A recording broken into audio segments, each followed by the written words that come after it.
Hello and welcome to this little presentation about Simon and its newest feature, the Senarios. Some of you might remember back when 0.2 was released, I talked a lot about packaging groups of words and grammar sentences and commands into smaller packages, which I called Senarios. This feature has now been implemented in the current development version.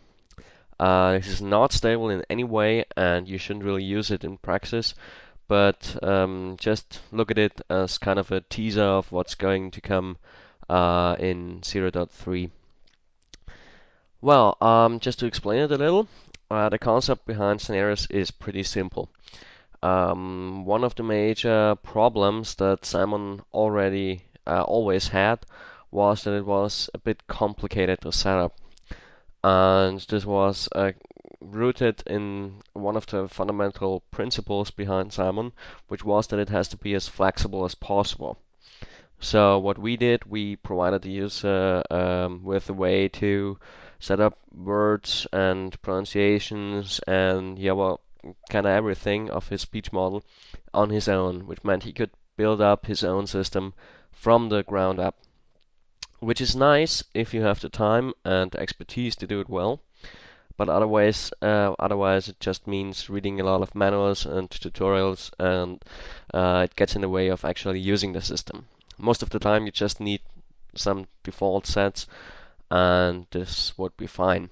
So what we try to do with the scenarios is adding a new way of creating of setting up Simon without taking away any of its flexibility.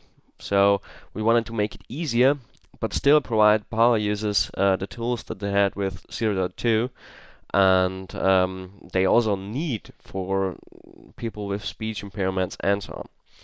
So the scenarios are another layer between the power user and the end user.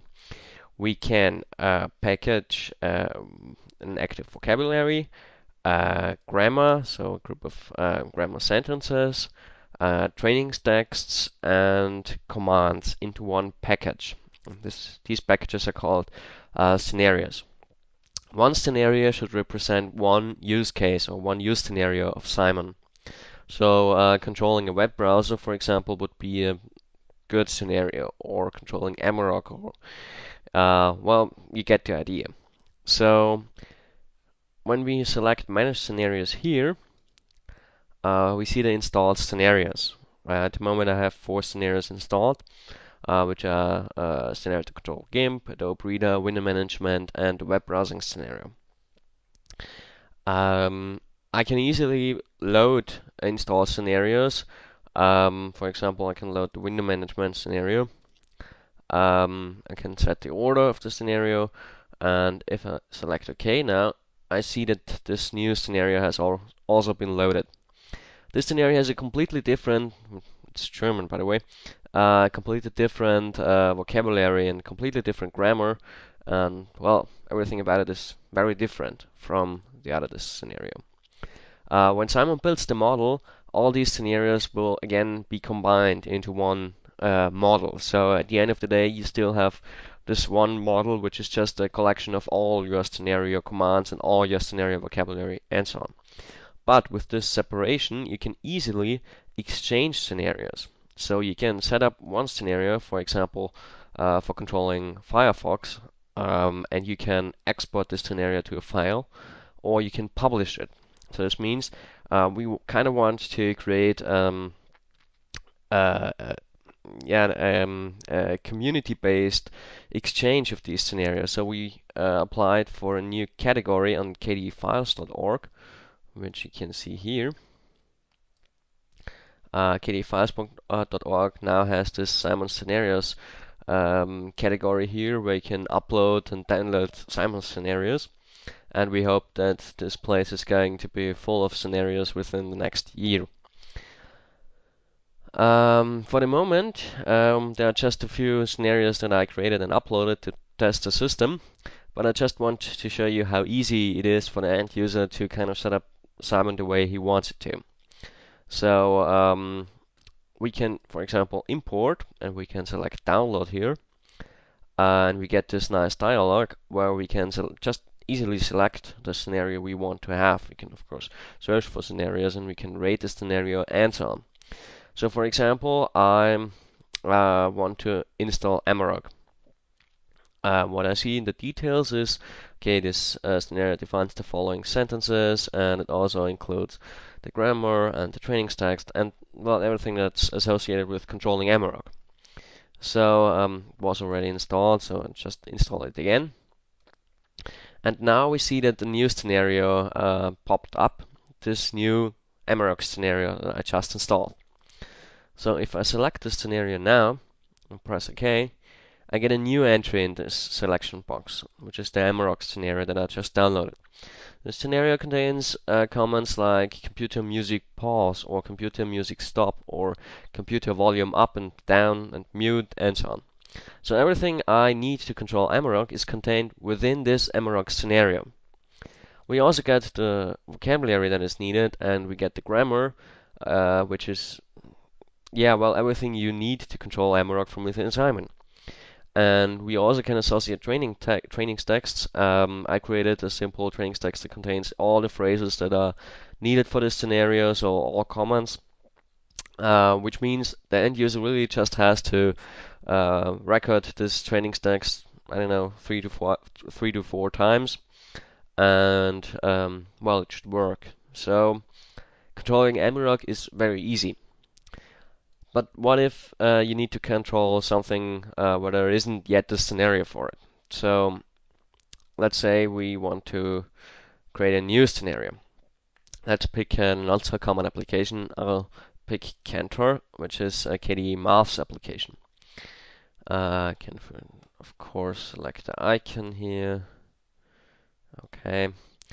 I add myself as the author.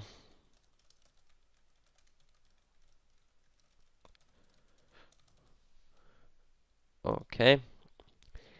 And this created this new scenario here. I'll select the new scenario and we get an empty scenario. Well, and then it's just like what you did in Simon 0.2, so you still have the same flexibility. Let's just add a new word, math. Okay, let's call this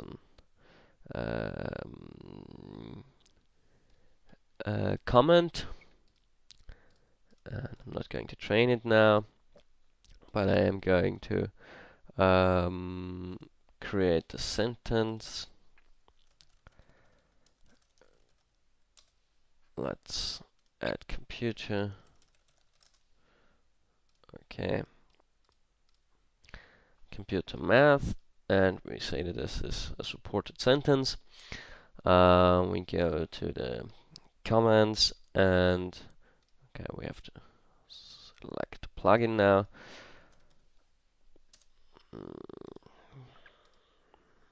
Okay.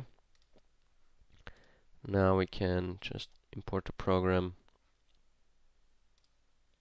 Cantor. Okay, and we want to start it with math. So if you say computer math, Cantor will be started. Well, that's it. So we set up our little scenario, which just contains one word. But now we want to share it with everybody because it's so great, we want to give it away. So we select Manage Scenarios and choose Cantor. And now we can export the scenario. We can, for example, publish it again on kdefiles.org. So all we gotta do is really, okay, this is version 1, and we can enter a small description, blah, and we can upload it now.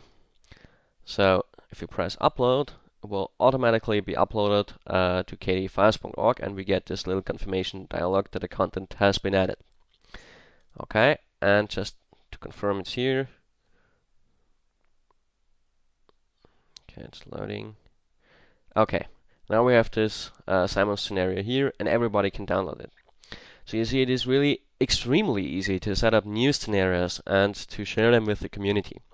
So we hope that in the course of Simon 0.3 we will get a lot of these user-created scenarios so that we really have some kind of an app place or exchange, online exchange of these scenarios so that the new end user can just go here in this little dialog and just pick the scenarios he wants and ends up with a fully functioning Simon without even touching the vocabulary or the grammar or anything really.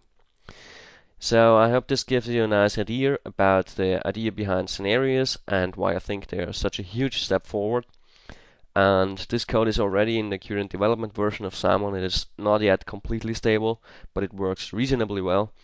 And you can of course try it out anytime.